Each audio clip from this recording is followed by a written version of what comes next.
మత్తయి సువార్త 23వ అధ్యాయంలో 10వ వచనం మనం చదువుకుందాం.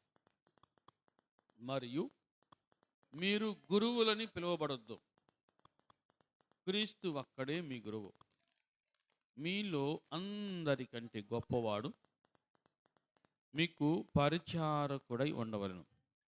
తన్ను తాను హెచ్చించుకునేవాడు తగ్గించబడును, తన్ను తాను తగ్గించుకునేవాడు హెచ్చించబడును. ప్రియ దేవుని బిడ్డలారా,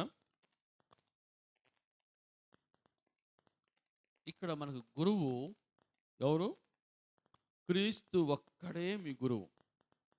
ఒక విద్యార్థి స్కూల్లో వాళ్ళ మాస్టర్కి ఎలా భయపడతాడో, ఆ భయం ఉంటేనే ఆ విద్యార్థి బాగా చదువుకుంటాడు. ఆ భయం ఉంటేనే క్రమశిక్షణలో ఉంటాడు. ఆ భయం ఉంటేనే స్కూల్లో చదువులో అన్నిట్లో ఫస్ట్కి వస్తాడు. ఆ భయం లేకపోతే అట్లాగే ఆ మాస్టర్కి, ఆ గురువుకి విద్యార్థి ఎలా భయపడతాడో, ప్రతి దేవుని బిడ్డారా, మనం అందరం ఎక్కడికి వస్తున్నాం? మన గురువు దగ్గరికి వస్తున్నాం. హల్లెలూయా చెప్పండి. మన గురువు దగ్గరికి వస్తున్నాం. మన గురువు దగ్గరికి మనం వస్తున్నాం. గురువు దగ్గరికి వచ్చినప్పుడు మనం ఏం చేయాలి? ఎలా రావాలి? ఏం చేయాలి? ఎలా రావాలి? ప్రతి దేవుని బిడ్డ చాలా భయముతో ఉండాలి. నేర్చుకునే మనసు ఉండాలి. పిల్లోడు స్కూల్కి రాగానే వాళ్ళ మిస్ గారు కనబడినా, మాస్టర్ కనబడినా, బాబులో నువ్వేం చేస్తావురా? కనబడితే ఏం చేస్తావు? గుడ్ మార్నింగ్ మిస్ అంటాం. అక్కడే మొదలవుతున్న స్టెప్. వినయం, భయం. గుడ్ మార్నింగ్ మిస్ అంటాం. అయిపోద్ది. పిల్లలందరూ క్లాసులో కూర్చున్నారు. ఆ టైంలో వాళ్ళ మిస్ గారు, టీచరు, మాస్టరు లోపలికి వస్తారు. ఏం చేస్తారు? మళ్ళీ లేచి నిలబడతారు. గుడ్ మార్నింగ్ మిస్ అని మళ్ళీ లేచి, అందరూ లేచి నిలబడతారు. వినయం, భయము గుడ్ మార్నింగ్తోనే మొదలవుతుంది. అసలు క్యాంపస్లో అడుగు పెట్టగానే మొదలవుద్ది. గుడ్ మార్నింగ్ మిస్ అంటారు. తర్వాత క్లాస్ రూమ్కి రాగానే పిల్లలందరూ లేచి గుడ్ మార్నింగ్ మిస్ అంటారు. ప్రతి దేవుని బిడ్డలారా, వినయం, భయము, వినయం. అంటే గురువు దగ్గరికి వచ్చినప్పుడు ఒక విద్యార్థి ఎలా ఉంటాడో, ప్రతి దేవుని బిడ్డలారా, ఎదిగే విద్యార్థి ఎలా ఉంటాడో, దేవుని దగ్గరికి వచ్చినప్పుడు, మన గురువు దగ్గరికి మనం వచ్చినప్పుడు అలా ఉంటేనే మనం ఎదుగుతాం. హల్లెలూయా చెప్పండి. ఆ భయం లేకపోతే, భయం లేని భక్తి వట్టిదే. భయము లేని భక్తి వట్టిదే. మనము మన గురువు దగ్గరికి వచ్చి నేర్చుకోవాలి. ఏమి నేర్చుకోవాలంటున్నాడు? మీలో అందరికంటే గొప్పవాడు. మనిషి మనసులో ఎప్పుడు ఏముంటుంది తెలుసా? మనసులో ఏముంటుంది? నేనే గొప్ప, నేనే గొప్ప, నేనే గొప్ప. రే దేవుని పిల్లరా, నీ గొప్పతనం ఏదైతే ఉందో దాన్ని తీసి దెబ్బలో పెట్టు. ఎక్కడ పెట్టాలి? దెబ్బలో పెట్టు. దేవుని ముందు, గురువు ముందు తీసుకురాకూడదు. గురువు ముందుకు తీసుకురాకూడదు. అది ఆయనతో సహవాసం చేయాలంటే ఆయనకంటే ముందు నిన్ను నువ్వు బాగా, ఆయన నేను గురువు కంటే నేనే గొప్ప అన్నట్టుగా ఉండకూడదు. ప్రతి దేవుని బిడ్డలారా, ఆయన తగ్గించుకున్న రీతిగా మనము ఎలా ఉండాలంటే పరిచారకులుగా ఉండాలి. కానీ నేను గొప్ప, నేనే గొప్పని, నేనే గొప్పదాన్ని. ప్రతి దేవుని బిడ్డలారా, మన గొప్పతనం తీసి దెబ్బలే పెట్టాలి. బయటపడేయి. దాని వైపు ఎప్పుడు చూడొద్దు.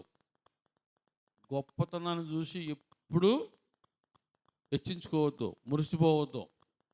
ఆ గొప్పతనాన్ని తీసి పక్కన పెట్టి, భక్తుడు దావీదు అంటాడు, ఇంతగా నీవు నన్ను హెచ్చించుటకు నేను ఏ పాటినయ్యా, నా కుటుంబం ఏ పాటిదయ్యా అన్నాడు. హల్లెలూయా. అంటే దేవుని దగ్గరికి వచ్చినప్పుడు మనం ఆయనతో ఎలా గడపాలో, ఎలా సహవాసం చేయాలో మనం ఖచ్చితంగా ఒక డిసిప్లిన్, ఒక క్రమాన్ని మనం నేర్చుకోవాల్సిందే. ఒక క్రమాన్ని మనం నేర్చుకుంటే ఖచ్చితంగా దేవుడు, నువ్వు ఎంత తగ్గించుకుంటావో ప్రభువు నేను అంతగా హెచ్చిస్తాడు. ఆమేన్ చెప్పండి. అంతగా నువ్వు హెచ్చించబడాలి అంటే ముందు నిన్ను నీవు తగ్గించుకోవాలి. నీ గొప్పతనాన్ని ఎప్పుడు నువ్వు ఆధారం చేసుకోవద్దు. నేను గొప్ప అనేటువంటి అహంభావాన్ని తీసేసుకోవాలి. ఈనాడు ఆ, ప్రతి మనుషులు కూడా కనబడని లోపల దాగి ఉండేటువంటిది ఏం తెలుసా? అహం. ఈ అహాన్ని చంపుకోకపోతే ఆత్మీయంగా ఎప్పటికీ ఎదగలేవు. ఆత్మీయంగా ఎప్పటికీ నువ్వు ఎదగలేవో. ప్రియ దేవుని బిడ్డలారా, ఒక మాట మనం జ్ఞాపకం చేసుకుందాం. యెషయా గ్రంథంలో ఇక్కడ దేవుడు కొన్ని మాటలు మాట్లాడుతూ చాలా ఘాటుగా ఉంటుంది ఆ మాట. ప్రియ దేవుని బిడ్డలారా, ఎలా ఉంటుంది అంటే ఆ మాట, యెషయా గ్రంథం జ్ఞాపకం చేస్తాను ఆ మాట. 47వ అధ్యాయం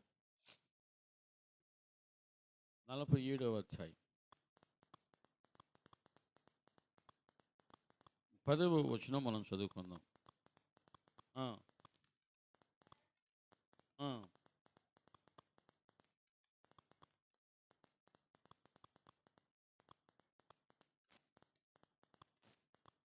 నీ విద్యయు నీ జ్ఞానమును నిన్ను చెరిపివేసెను. కొంతమందికి చదువు ఎక్కువైతే ఏమనుకుంటారు తెలుసా? చదువు ఎక్కువైతే ఏమనుకుంటారు? ఆఫ్టర్ ఆల్ వాడెంత, ఆఫ్టర్ ఆల్ నువ్వెంత, అసలు నేనేంటి, నా చదువు ఏంటి, నా డిగ్రీ ఏంటి, నా లెవెల్ ఏంటి, నా హోదా ఏంటి. అహం, గొప్పలు చెప్పుకోవటం మొదలేస్తారు. ప్రతి దేవుని బిడ్డారా, నీ విద్య నీ జ్ఞానము నిన్ను పాడు చేసేది, జాగ్రత్త అని వాక్యము హెచ్చరిస్తా ఉంది. విద్య జ్ఞానం మనిషిని పాడు చేసిద్దా? అందుకని మనం చదువుకున్న పుస్తకాల్లో ఒక చక్కటి కొటేషన్ ఉంది, సంస్కారం లేని విద్య కదా, అది బట్టిదే. ఎంత చదువుకున్నా ఆ మనిషికి సంస్కారం లేకపోతే అది అక్కడికి రాదు. ప్రతి దేవుని బిడ్డలారా, ఇక్కడ నేను చదువుకున్నాను అనేటువంటి అహం, ఆ గొప్పతనాన్ని చూపిస్తూ ఉంది మనిషి. నాకు చదువు ఉంది, నాకు డిగ్రీ ఉంది, నాకు పలుకుబడి ఉంది, జ్ఞానం ఉంది, ఆఫ్టర్ ఆల్ నువ్వెంత. మనుషులు ఈ అహం చావకపోతే, తీసేసుకోకపోతే వాక్యం సెలవిస్తూ ఉంది, అది నిన్ను పాడు చేస్తుంది. ప్రతి దేవుని బిడ్డలారా, యేసు ప్రభువు వారికి ఒక చక్కటి పేరు ఉంది.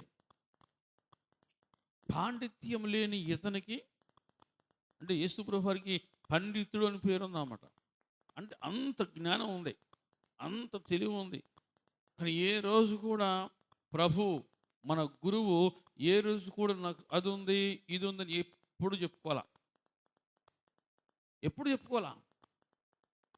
ఆయన ఎంతగా తగ్గించుకున్నాడంటే, ప్రతి దేవుని బిడ్డరా, ఆకాశ పక్షులకు గూళ్ళు ఉన్నాయి, నక్కలకు బొరియలు ఉన్నాయి, కానీ మనిషి కుమారుడికి తలవాల్చుకుంటానికి కూడా మనం లేదని చెప్పుకోగలమా? లేదని చెప్పుకోలేము. ఎందుకంటే మన ప్రెస్టేజ్ దెబ్బతింటదేమో, మన లెవెల్ దెబ్బతింటదేమో. అహం.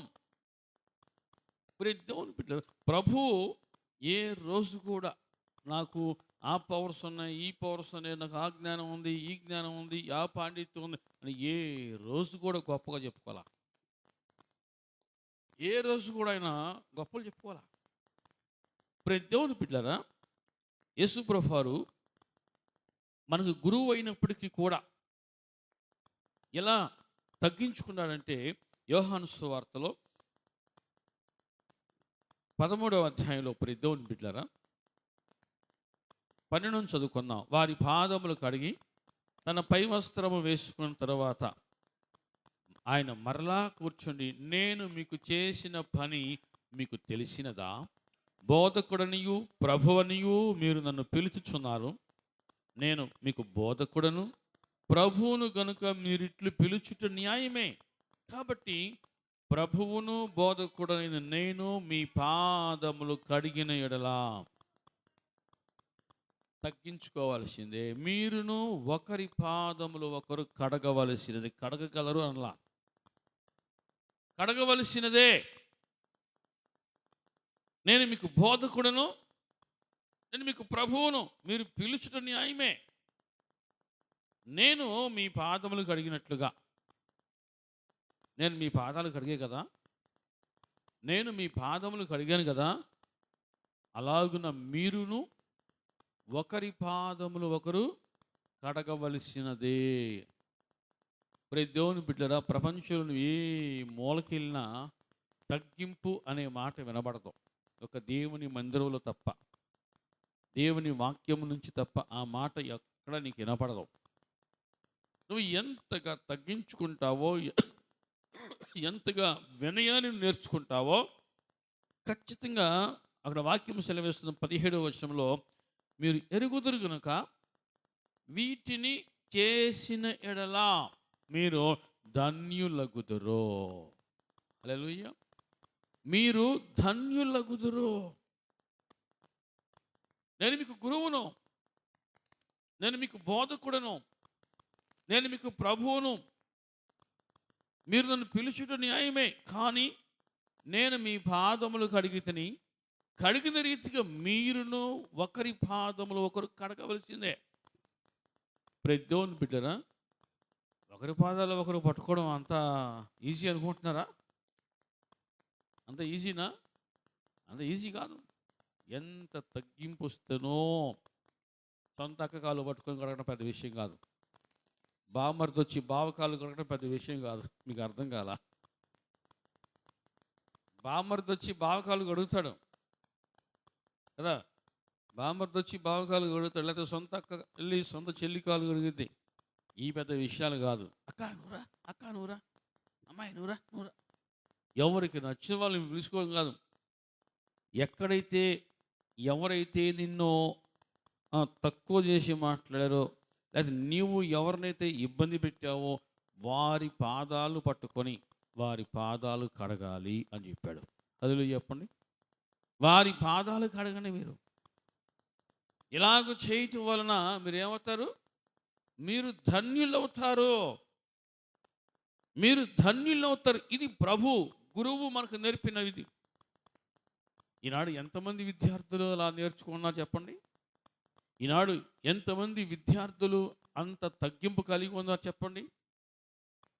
పైకి మాత్రం దేనంగా ఉన్న లోపల మాత్రం అహం ఉంది. అహం చావట్లా, అహం చావట్లా, గర్వం చావట్లా, అహంకారం, ఎచ్చులు ఇవి పోవట్లా. ఇవి లోపల అలాగే గూడు కట్టుకున్నాయి. అవి అలాగే లోపటే ఉన్నాయి, భద్రంగా ఉన్నాయి. వాటిని బయటికి పంపలా. వాటిని బయటికి పంపకుండా ప్రతి దేవుని బిడ్డరా, నువ్వు ఎప్పటికీ ఆత్మ సంబంధిగా మాత్రం నువ్వు ఎదగలేవు. ఆయనతో నువ్వు సహవాసం చేయలేవు. నిజంగా నువ్వు ఆయనతో సహవాసం చేయాలంటే ఆయన ఏం చేశాడో, ఆ గురువు మనకి ఏం నేర్పించాడో ఖచ్చితంగా అది మనం చేయాల్సిందే అంటాడు. ఆ గురువు మనకు నేర్పింది మనం ఈరోజు పిల్లలకి ఒక హోంవర్క్ ఇస్తాం. గురువుగారు హోంవర్క్ ఇస్తాడు. క్లాసులో టీచర్ హోంవర్క్ ఇచ్చిన తర్వాత క్లాసులో మళ్ళీ రేపు తెల్లారిన తర్వాత మళ్ళీ పీరియడ్ మొదలైన తర్వాత టీచర్ గారు, ఎరా ఈరోజు ఎంతమంది హోంవర్క్ చేశారు చెప్పండి, ఎంతమంది హోంవర్క్ చేయలేదు చెప్పండి, హోంవర్క్ చేయని వాళ్ళు లేచి నిలబడండి అని ఒకటి. రెండోది, లేచి బయటికి వెళ్ళి నిలబడండి, లేకపోతే బయటికి వెళ్ళి మోకాలేయండి. హోంవర్క్ చేయకపోతే పనిష్మెంట్ ఉంది కదా. హోంవర్క్ చేయకపోతే పనిష్మెంట్, ఆ పనిష్మెంట్ లేకపోతే వాడికి అదే అలవాటు అయిపోతాయి. హోంవర్క్ చేయకపోవటమే అలవాటు అయిపోతాయి. ఆ పనిష్మెంట్ వాడిని దారిలో పెట్టడం కోసమే. ప్రతి దేవుని బిడ్డరా, ఒక్క పూట హోంవర్క్ చేయకపోతే క్లాసులో టీచర్ హోంవర్క్ చేయలేదు, నువ్వు ఎందుకు చేయలేదురా అనేసి ఒక దెబ్బ వేయటమో, లేకపోతే గద్దించడమో, నిలబెట్టడమో, బయట నుంచోబెట్టడమో, లేకపోతే గ్రౌండ్ చుట్టూ పరిగెత్తించడమో. ప్రతి దేవుని బిడ్డరా, ఇవన్నీ ఎందుకు చేపిస్తారంటే ఆ పిల్లోని దారిలో పెట్టాలి. మరి ప్రభు మనకు చెప్పింది, మన గురువు మనకు చెప్పింది, చెయ్యకపోతే భయం ఉన్నట్ట లేనట్ట చెప్పండి? ఉన్నట్ట లేనట్ట? భయభక్తులు ఆయన త్రోవల యందు నడుచువారందరూ, యెహోవా యందు భయభక్తులు కలిగి ఆయన త్రోవల యందు నడుచువారందరూ. భయభక్తులు అంటే ఆయన చెప్పింది చేయకపోతే కొడతాడేమో, గద్దిస్తాడేమో, శిక్షిస్తాడేమో, ఆ భయం ఉండాలి. ఆ భయం లేకపోతే నువ్వెంత భక్తి కలిగి ఉన్నావు వట్టిదే. గుర్తుపెట్టుకు ఈ మాట. ప్రియ దేవుని బిడ్డలారా, మన గురువు మనకి ఏమని నేర్పించాడో అది ఖచ్చితంగా మనము చేస్తేనే మంచి రిజల్ట్ వస్తుంది, మంచి మార్క్స్ ఆయన వేస్తాడు. మనం చూస్తున్నాం 23వ అధ్యాయంలో, మీలో అందరికంటే గొప్పవాడు ఎవరు? మత్తయి సువార్త 23వ అధ్యాయం 11వ వచనం. మీలో అందరికంటే గొప్పవాడు మీకు పరిచారకుడై ఉండవలెను. ఆమేన్ చెప్పండి. ఏమవ్వాలంట? పరిచారకులు అంటే పరిచర్య చేయాలి. పరిచర్య చేయటం అలవాటు చేసుకోవాలి. 2 పనులు ఉన్నాయి. ఒకటి ఇస్తరాకులు తీసేసే పని ఉంది, ఒకటి గ్లాసులో నీళ్ళు పోసే పని ఉంది. నిజం చెప్పండి, ఏ పని కోరుకుంటాం మనం?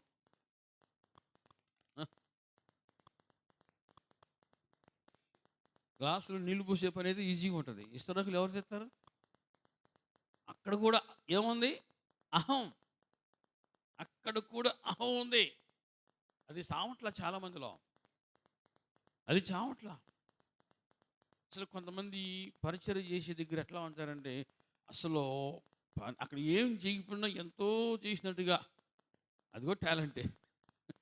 ఏం చేయకపోయినా ఎంతో చేసినట్టుగా ఉంటుంది. లోపల అహం. దేవుని బిడ్డలారా, పరిచర్య నువ్వు చేస్తున్నావు అంటే నువ్వు ఎలా చేయాలంటే, నా దేవుడు నాకు ఖచ్చితంగా నాకు మంచి ఫలితం ఇస్తాడు, నా దేవుడు నన్ను దీవిస్తాడు అన్న ఆశతో నువ్వు పరిచర్య చేయాలి. హల్లెలూయా చెప్పండి. యేసు ప్రభువు దేవుని బిడ్డలారా, నేను పరిచారం చేయటానికి వచ్చాను కానీ చేయించుకోవడం కోసం నేను రాలా అంటాడు. నేను పరిచర్య చేయటం కోసమే వచ్చాను అంటాడు. నేను చేయించుకోవడం కోసం రాలేదు అంటాడు. మరి ఇప్పుడు మనిషి ఏం కోరుకుంటాడు? అహం చావదు. ఇప్పుడు ఎగ్జాంపుల్ చెబుతున్నా అంటే ఒకరికి అర్థం, మిగతా వాళ్ళకి అర్థం అవడం కోసం ఒక ఎగ్జాంపుల్ చెబుతున్నా. అక్కడ వెనకాల కుర్చీలు ఉన్నాయి. మా ఎర్ర లేచి వెళ్ళి కుర్చీలు శుభ్రం తోడు అన్నాం. అరుణ ఏమనుకుంటుంది? అమ్మా నేను ఒక్కదాన్ని కనపడ్డానా? ఈరోజు నేను మంచి చీర కట్టుకొని వచ్చి ఎవరో నమ్మని ఇంతమందిలో ముందు ఎట్లా చూస్తాం? దేవుని బిడ్డలారా, అంటే ఎగ్జాంపుల్ చెప్తున్నాను. ధర్మ చక్కగా పనిచేస్తుంది. పరిచర్య చేయటం అంటే భోజనాలు చేసే రోజు అసలు అక్కడ పొయ్యి దగ్గర కూర్చొని మొత్తం దాదాపుగా ఆ గంట మొత్తం తీసుకుని పనిచేస్తూనే ఉంటుంది. ఎగ్జాంపుల్ చెప్తున్నా. మనకి దేవుని సన్నిధిలోకి వచ్చిన తర్వాత మనలో అహం అనేది చావకపోతే ఎప్పటికీ మనం దేవుని బిడ్డలం కాలేము. అర్థమవుతుంది అన్న వాళ్ళు చెప్పండి హల్లెలూయా. మన గురువు అది నేర్పించాడు. మన గురువు ఏం నేర్పించాడు? మీరు పరిచారకులుగా ఉండాలి. ఏమని చెప్పండి? మీరు పరిచారకులుగా ఉండాలి. మా విజయ కిందకి వెళ్ళి పిల్లలు ప్యాస్కి వెళ్ళారు, దొడ్డు కలిగిపో అంటారు. ఏమనుకుంటారు ఏమా విజయ? కింద పిల్లలు దొడ్లోకి వెళ్ళారు, వాళ్ళు ప్యాస్ పోసారు, శుభ్రంగా నీళ్ళు పోసలేదు, నువ్వు నీళ్ళు కొట్టి శుభ్రం చేయమ్మా అంటే ఏమనుకుంటారమ్మా? ఏమనుకుంటావమ్మా? నేను కడగటం ఏంటి అనుకుంటారా? వెళ్ళిపోయి శుభ్రంగా అడిగిద్దా? ఏది అడ్డుపడకూడదో అహం అడ్డుపడకూడదు. దేవుని కృపను బట్టి అనిత ఆదివారం పూటైనా శుక్రవారం ఇంక ఎప్పుడైనా పిల్లల కిందకి వెళ్ళి దొడ్లో పేస పోసి నీళ్ళు పోగిపోయినా సరే, ఎగ్జాంపుల్ చెప్తున్నా, పరిచర్య చేయాలి అని ఖచ్చితంగా పరిచర్య చేస్తుంది. దేవుని బిడ్డలారా, దేవుని సన్నిధిలోకి వచ్చిన తర్వాత కాదు, ఇంటి దగ్గర ఉన్నప్పుడు కూడా ఒళ్ళు దాచుకోకుండా ఎవరైతే పరిచర్య చేస్తారో ఖచ్చితంగా వాళ్ళకి ఆరోగ్యం కూడా బాగుంటుంది. మీకు తెలుసా? ఒళ్ళు దాచుకుంటే ఏమో తెలుసా? పని చేసే వాళ్ళకి ఫ్రీ డెలివరీ అవుతా, పని చేయకుండా ఖాళీ కూర్చోడానికి ఫ్రీ డెలివరీ అవుతామా? డెలివరీ ఎవరు ఎవరు ఈజీగా అంటారమ్మా? పనిచేసే వాళ్ళే. పనిచేసే వాళ్ళు చూడండి, రోడ్ల మీద పొలాల్లో పనిచేసే వాళ్ళు, నిండు గర్భిణీ ఉన్న పనిచేసే వాళ్ళు వాళ్ళు ఈజీగా డెలివరీ అవుతుంది. అమ్మ కూర్చో కూర్చో కూర్చో అని కూర్చోబెట్టిన వాళ్ళు పడుకో, పోయాలి పడుకో అంటున్నారు. ఆ, ప్రతి దేవుని బిడ్డారా, పరిచర్య చేయించడం ఇది ప్రభువు మనకు నేర్పాడు. ప్రభువు చేశాడు. ప్రభువు చేయకుండా ఏ మాట చెప్పలేదా? అనే మాట చెప్పలా. దేవుడు ఏ పని చేయమన్నాడు ఆ పని చేశాడు అంతే. చేయుటకు నువ్వు నాకు అప్పగించి, ఇక్కడ చూడండి యోహాను సువార్త 17వ అధ్యాయంలో 2-3 వచనాలు. యోహాను సువార్త 17వ అధ్యాయం 3-4 వచనం చదువుకుందాం. అద్వితీయ సత్యదేవుడు నిన్నను నువ్వు పంపిన యేసుక్రీస్తుని ఎరుగుటియే నిత్య జీవము, చేయుటకు నీవు నాకు ఇచ్చిన పని. హల్లెలూయా చెప్పండి. ఒళ్ళు దాచుకోవాలి ఆయన. చూడండి, కొంతమంది పరిచర్య చేయమంటే అసలు చెమట పట్టదు. మీకు అర్థం కాదా? చెమట పట్టదు. ప్రతి దేవుని బిడ్డలారా, చేయుటకు నీవు నాకు ఇచ్చిన పని నేను సంపూర్ణముగా నెరవేర్చి. అది పరిచర్య అంటే అలా ఉంటుంది. ఇది స్వయంగా ప్రభువు పలికిన మాట. దేవా, నువ్వు నాకు ఏ పని అయితే ఇచ్చావో ఆ పనిని సంపూర్ణముగా నెరవేర్చానయ్యా. మన గురువు మనకి ఏది నేర్పించాడో అది మనం చెయ్యాలి. మనం అందరం విద్యార్థులమే. నువ్వు ఖచ్చితంగా గురువుకి ఎప్పుడు సంతోషం తెలుసా? శిష్యుడు తన అంతరుడైనప్పుడు గురువు సంతోషపడతాడు. హల్లెలూయా. గొప్పలు చెప్పుకోవటంలో నువ్వు ఎప్పుడు కూడా గొప్పలు చెప్పుకోవటం ఎప్పుడు నువ్వు అతిశయించుకోవద్దు. పరిచర్య చేయటంలో నువ్వు ఎప్పుడు నేను తగ్గించుకో. ఆ పరిచర్యే నేను హెచ్చించేది. దేవుడు నేను హెచ్చిస్తాడు. హల్లెలూయా. చేయుటకు నీవు నాకు అప్పగించిన పని ఏదైతే ఉందో ఆ పనిని నేను సంపూర్ణముగా నెరవేర్చితిని. గొప్పలు చెప్పుకుంటే నేను ఇది ఏంటి, నేను ఇది కొనుగుతా ఉంటే ఏ పని అవ్వదు. దేవుని బిడ్డరా, భయం ఉండాలి. ఖచ్చితంగా ఆయన మనకి ఏ పని ఇచ్చాడో ఆ పని చేస్తాం అంతే. అది పూర్తి చేయాలి. దేవునికి లెక్క చెప్పాలంతే. ప్రతి దేవుని బిడ్డరా, 12వ వచనం మత్తయి సువార్త 23వ అధ్యాయంలో 11 చదువుకున్నాం. మీలో అందరికంటే గొప్పవాడు మీకు పరిచారకుడై ఉండవలెను.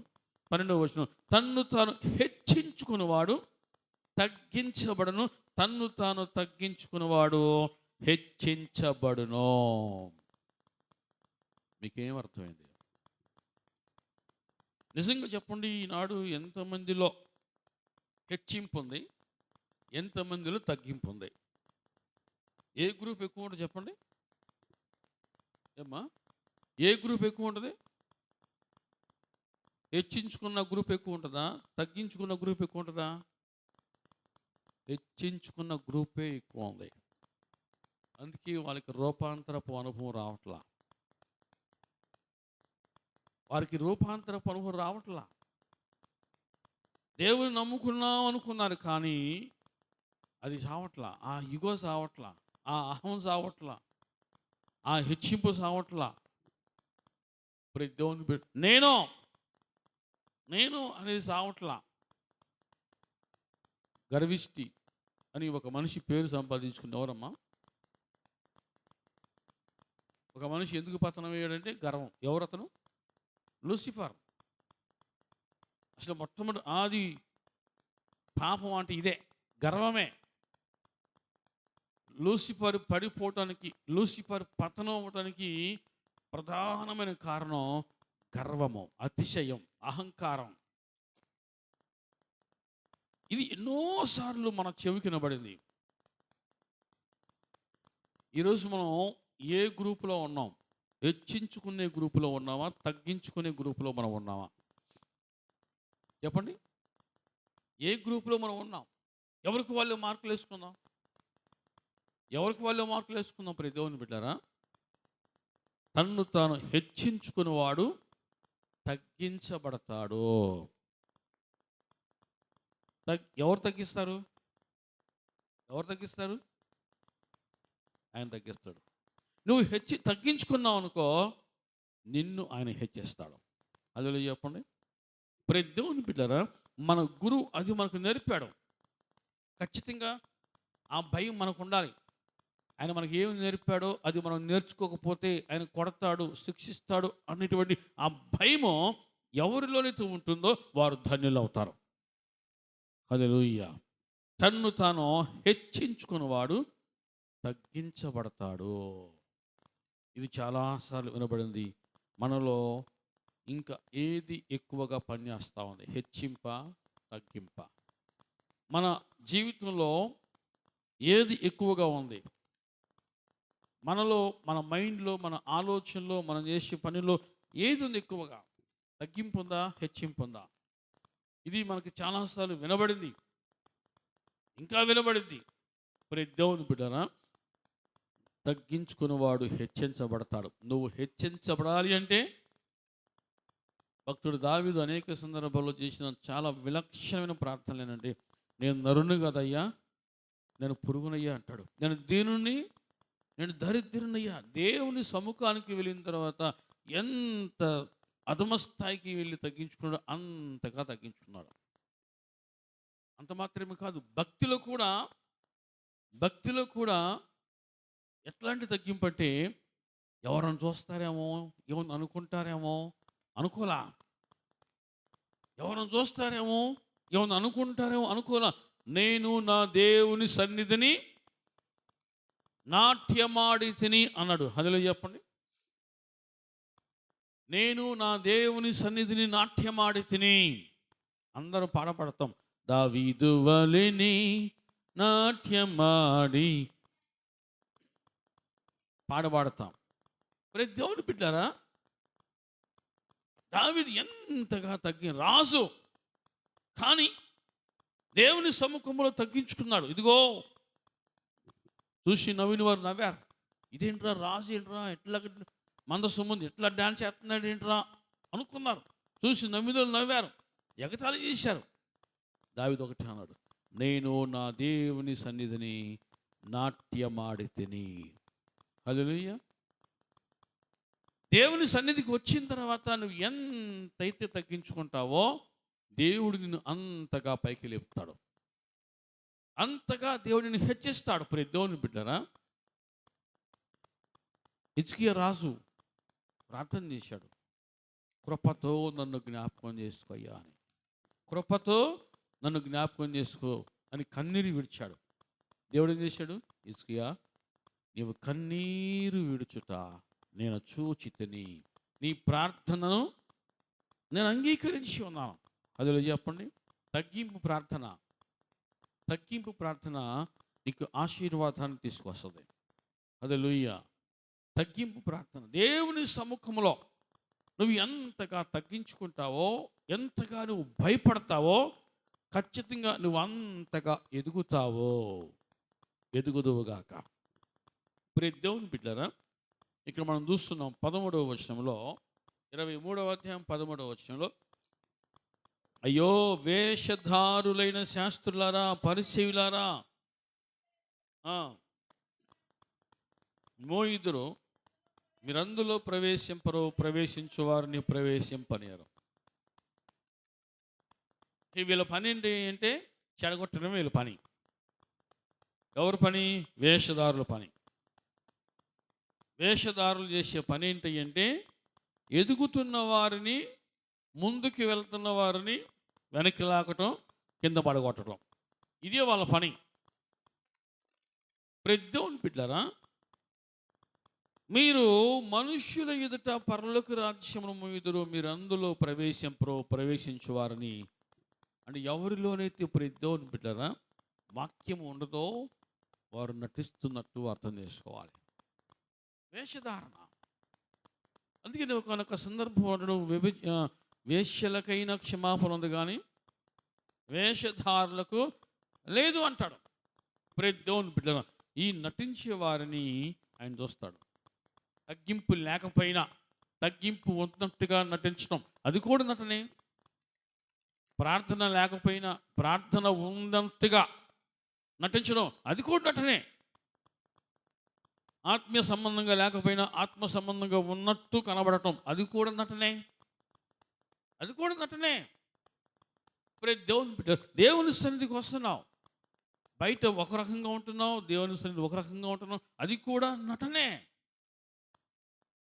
అది కూడా నటనే. దేవుని భయము ఉన్నప్పుడు ఆ నటనని తీసేసేయాలి. అదేలో చెప్పండి, ఆ నటన ఉండకూడదు.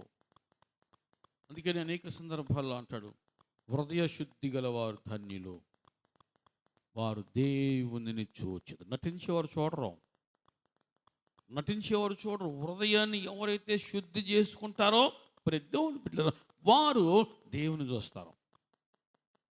నువ్వు దేవుని సన్నిధికి వచ్చిన తర్వాత కూడా నీవు నీ హృదయాన్ని శుద్ధి చేసుకోలేకపోతే నువ్వు దేవుని ఎలా చూస్తావు, ఎలా చూడాలని ఆశపడుతున్నావు?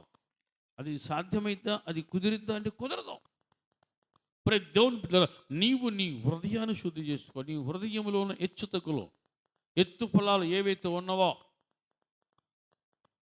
దాగుడు మూతలాట, దాగుడు మూతలాట ఏదైతే ఉందో దానిని ముందు నువ్వు సరి చేసుకోవాలి. నన్ను సరి చేసుకో, సరాలం చేసుకోవాలి. ఆ విధంగా ప్రతి దేవుని బిడ్డరా నువ్వు ఎప్పుడైతే నిజంగా సరి చేసుకుంటావో అప్పుడు నువ్వు కనికరించబడతావు.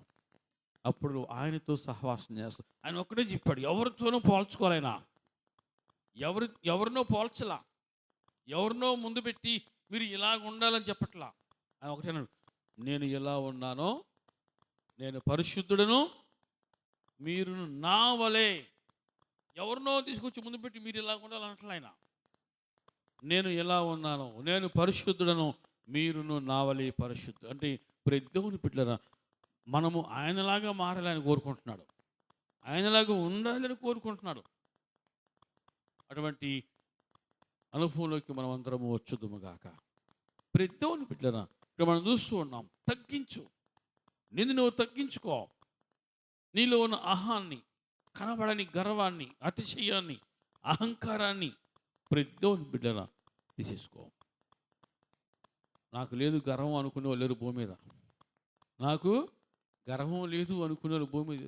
అసలు మెల్లో ఒక కాసు, 2 కాసులు, 3 కాసులు నెక్లెస్ చేసుకున్నారనుకో, ఇక పక్కన ఉన్న చూస్తే ఎలా ఫీల్ అవుతుంది చేస్తా? అబ్బాయిలు మెల్లో ఒక చైన్ వేసేవారు అనుకో, పక్కన నుంచి ఎలా ఫీల్ అవుతా? వాళ్ళ ఊరిలో ఒక ఆయనకి ఈ వేలకు ఉంగరాలు పెట్టి అందరికి కనబడాలనేసి ఆ గీతలు మాయ అంటాడంట. ఆ గీతలు మాయ అంటాడంట. ఎంత అతిశయం చూడండి. నీకు ఉంది, లేను చూసి ఎప్పుడు నువ్వు తక్కువగా చూడొద్దు, తక్కువ చేసి మాట్లాడద్దు. అది కూడా అతిశయమే, అది కూడా అహంకారమే. నీకుంది, ఎదుటోడికి లేదనేసి తక్కువ చూడకూడదు. ప్రతి దేవుని పిల్లలు నాకుంది అనేటువంటి ఆ అతిశయం ఏదైతే ఉందో దేవుడు చూస్తాడంతే. నీకు మెడలో ఈ చేయిని ఉండబట్టిగా నువ్వు ఎట్లా చేస్తున్నావు అని తీసి పక్కన పడేసి ఏం చేస్తారు? ఏదైతే ఆధారం చేసుకొని, ఆ ఆధారం చూసుకొని మనిషి అహంకారంగా ఉంటాడో ఆ ఆధారాన్ని దేవుడు తీసేస్తే ఏంటి పరిస్థితి? మీకు అర్థమైంది అనుకుంటున్నా. ఆ ఆధారాన్ని తీసి దేవుడు పక్కన పడేస్తే ఏంటి పరిస్థితి?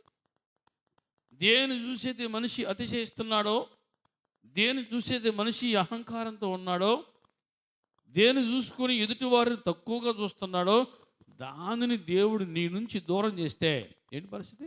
ఎంతసేపు దేవుడు తీసేయటం? అర్థమవుతుంది అనుకున్నాను చెప్పండి. హల్లెలూయా. ప్రతి దేవుని బిడ్డరా నువ్వు ఎంత తగ్గించుకుంటావో నువ్వు అంతగా హెచ్చించబడతావు. లూకా సువార్తలో ముగించుకుందాం. 18వ అధ్యాయంలో 13, 14 వచనాల్లో ఒక మాట ఉందండి. సుంకరి దూరముగా నిలుచుండి ఆకాశము వైపు కన్నులెత్తుడికైనను ధైర్యము చాలక రొమ్ము కొట్టుకొనుచు, దేవా. ఇది భయం అంటే. ఏది భయం అంటే? ఆకాశం వైపు కన్నులెత్తుడుకైనను ధైర్యము చాలక, కన్నులెత్తుడుకైనను ధైర్యము చాలక, అన్నీ దేవునికి తెలుసు అనే భయం ఉంది, అన్నీ దేవుడు చూశాడు అనే భయం ఉంది. ఇక ఆయన కంటి నుంచి నేను తప్పించుకోలేను, దాగి ఉండలేను అనే భయం ఉంది. ఎవరికి? ఒక సుంకరికి. ఈనాడు ఎంతోమంది ప్రియ దేవుని బిడ్డరా చేసేది చేస్తూనే ఉన్నారు, చేసేది చేస్తూనే ఉన్నారు, మార్పు లేదు. అటువంటి వారు ప్రియ దేవుని బిడ్డరా ధైర్యంగా ఉంటున్నారు. తప్పు చేసి కూడా దేవుని చిత్తానికి విరుద్ధంగా నడుచుకొని దేవుని వాక్యాన్ని ప్రక్కన పెట్టి లోకంలో నచ్చినట్టుగా జీవించి ఇట్లాగ ఉండి కూడా భయము లేకుండా దేవుని సన్నిధిలో ధైర్యంగా ఉంటున్నారంటే ఆ ధైర్యము మంచిదా? మంచిది కాదు. ప్రియ దేవుని బిడ్డలారా, ఈ సుంకరి కన్నులెత్తుడికైనను ధైర్యము చాలక, అంటే దేవుని యెహోవా యందు భయభక్తులు కలిగి, ఇదే అర్థం. యెహోవా యందు భయభక్తులు కలిగి ఆయన త్రోవల యందు నడుచువారందరూ ధన్యులు. కన్నులెత్తుడికైనను ధైర్యము చాలక అంటే దేవుని సన్నిధిలో ఎంత భయముతో ఉండాలో అర్థం చేసుకోండి, ఎంత భయముతో ఉండాలో అర్థం చేసుకోండి, దేవునికి ఎంతగా భయపడాలో అర్థం చేసుకోండి. దేవుని బిడ్డలారా, కన్నులెత్తుడికైనను ధైర్యం చాలక రొమ్ము కొట్టుకొనొచ్చు, దేవా పాపిని నన్ను కరుణించయ్యానికి ఆకలేశాడు. భయముతో ఎవరైతే తగ్గించుకొని ప్రార్థన చేస్తారో అటువంటి వారిని నీతిమంతునిగా ఆయన తీరుస్తాడు. భయముతో, దేవుడంటే భయం కలిగి ఎవరైతే తగ్గించుకొని ప్రార్థన చేస్తారో అటువంటి వారిని దేవుడు నీతిమంతులుగా తీరుస్తాడో. అదిలో చెప్పండి. అందుకని యెషయా గ్రంథకర్త కూడా, ప్రవక్త ఒక చక్కటి మాట మాట్లాడుతూ యెషయా గ్రంథంలో, ప్రియ దేవుని బిడ్డరా యెషయా గ్రంథం 65వ అధ్యాయం చూద్దాం. 66వ అధ్యాయం 66 2వ వచనంలో ఉంది, ఎవడు దీనుడై నలిగిన హృదయం గలవాడై నా మాట విని వణుకుచుండునో వానిని నేను దృష్టించుచున్నాను. భయము. దేవుడంటే భయం ఉండాలి. ఒక విద్యార్థి గురువు ముందుకు చెప్పు ఎలా భయపడతాడో, మనం దేవుని ముందుకు వచ్చినప్పుడు అలా భయం ఉంటే ఖచ్చితంగా మనం దీవించబడతాం. ఆమని చెప్పండి. దేవుడు ఎవరు చూస్తున్నాడంట? ఎవడు దీనుడై, ముందు ఇది కావాలి. ముందు ఏం కావాలి? దీనత్వం. ఈ దీనత్వం లేని ప్రార్థనలో దేవునికి నచ్చవు. గుర్తుపెట్టుకే మాట. దీనత్వము లేని ప్రార్థనలు దేవునికి నచ్చవు. దీనత్వము. ఎవడు దీనుడై నలిగిన హృదయము గలవాడై నా మాట విని వణుకుచుండును, అంటే అంత భయం ఉండాలంట. తప్పిపోతానేమో, పడిపోతానేమో, నా అవసరం కోసం, నా స్వార్థం కోసం దేవుని వాక్యాన్ని తీసి పక్కన పెడతానేమో, దేవుని వాక్యాన్ని మేరతానేమో, అతిక్రమిస్తానేమో, దేవుని వాక్యాన్ని దాటిపోతానేమో, ఆయనకు దూరం అయిపోతానేమో, భయము. ప్రతి దేవుని బిడ్డలారా, నా మాట విని వణుకుచుండునో, అంత భయం ఉండాలంట. అంత భయం. అటువంటి వారిని దేవుడు ఏమంటున్నాడు? నేను చూస్తున్నాను, నేను చూస్తున్నాను, వానినే నేను దృష్టించుచున్నాను. ఎవడు దీనుడై నలిగిన హృదయం గలవాడై నా మాట విని వణుకుచుండునో, తప్పిపోతానేమో, పడిపోతానేమో, జారిపోతానేమో, నిలబడలేనేమో, నా కాలు బెరికిద్దేమో, నా కాలు సడలిద్దేమో, హృదయమందు పడిపోతానేమో. దేవుని బిడ్డలు, అటువంటి భయం ఎవరైతే కలిగి ఉంటారో, ఎవరైతే ఆ భయం కలిగి ప్రార్థిస్తారో అటువంటి వారిని నేను చూస్తున్నాను అన్నాడు భక్తుడు దావీదు. దేవుని బిడ్డలారా, ఆ మనుష్యుడు నీవే అన్నప్పుడు వెంటనే తన ఒళ్ళంతా కూడా భయముతో నింపబడిపోయింది. నీవే ఆ మనుషుడు అన్నాడు అంతే. నువ్వు చూసావా? ఎవరు చెప్పారు నీకు? వాళ్ళు దబాయించలా, నీవే ఆ మనుషుడు, నీవే. వెంటనే దావీదు భయపడ్డాడు, కంగు తిన్నాడు. భయపడి దేవుని బిడ్డలారా, దేవుని సన్నిధిలో ఎలా ప్రార్థించాడో 51వ కీర్తన మొత్తం చదువుకోండి. భయపడి ఎలా ప్రార్థన చేశాడు, ఎంతగా రోధించాడో, ఎంతగా మూలిగాడో. భయము, అటువంటి భయముతో ఎవరైతే ఉంటారో, ప్రార్థన చేస్తారో, ఎవరైతే గురువుకు అలా భయపడతారో, దేవునికి ఎవరైతే అలా భయపడతారో, అటువంటి వారిని దేవుడు నీతిమంతులుగా తీరుస్తాడు. ఆ నీతిమంతులు మాత్రమే దేవునితో సహవాసం చేస్తారు. హల్లెలూయా చెప్పండి. దర్జాగా వచ్చేసి మంచి నీట్గా తయారైపోయి వచ్చేసి అందులో చేయబెట్టి తినేసేసి అనుకోండి, సరిపోదా? నో. భయం ఉందా? భయం ఉందా? వినయం ఉందా? దీనత్వం ఉందా? తగ్గింపు ఉందా? పరిచర్య చేసే మనసు ఉందా?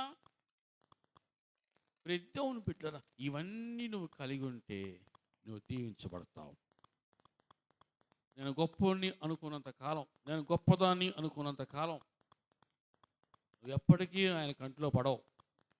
ఆయన కంట్లో నువ్వు పడితే నువ్వు ధన్యురాలు. హల్లెలూయా. ఆయన కంటిలో నువ్వు పడితే ధన్యుడవు. ఎవడు దీనుడై నలిగిన హృదయం గలవాడై నా మాట విని వణుకుచుండునో వానినే నేను దృష్టించుచున్నాను. అటువంటి వారు కావాలనికి. అటువంటి వారంటే దేవునికి ఇష్టం. భక్తుడు దావీదు చేసిన ప్రార్థన 51వ కీర్తన మొత్తం మీరు ఇంటికి వెళ్ళిన చదువుకోండి. డిగ్రీలు చేసినట్టు కూడా ఆ ప్రార్థన రాదు. నేను బాగా చదువుకున్నాను అనుకున్న ఆ పశ్చాత్తాపం వస్తే తప్ప అటువంటి ప్రార్థన రాదు. ఆ పశ్చాత్తాపంతో మోకరిస్తే తప్ప ఆ ప్రార్థన, ఆ నడిపింపు రాదు. నాకు శుద్ధ హృదయం కావాలి, నాకు స్థిరమైన మనసు కావాలి, నాకు రక్షణానందం కావాలి, నాకు నుంచి నీ పరిశుద్ధాత్మను దూరం చేయొద్దయ్యా. నేను నా పుట్టుకే పాపమై ఇంతగా తగ్గించుకున్నాడో అంతగా దేవుడు మెచ్చుకునే అంతగా తగ్గించుకున్నాడు. కనుక దావీదు కనికరించబడ్డాడు. హల్లెలూయా చెప్పండి. భయం ఉండాలి. ఆ భయం ఉండాలి. దేవుని బిడ్డలారా, ఎవడు దీనుడి నలిగిన హృదయం గలవాడి నా మాట విని వణుకొచ్చుండునో నేను వానిని దృష్టించుచున్నాను. మన గురువు మనకి ఏమి నేర్పించాడో అది మనం నేర్చుకుంటే మనం దీవించబడతాం, మనం కనికరించబడతాం. మోకరించండి, ప్రార్థన చేసుకుందాం. మోకరించండి దేవుని బిడ్డలారా. మన గురువు మనకు ఏమి నేర్పాడు,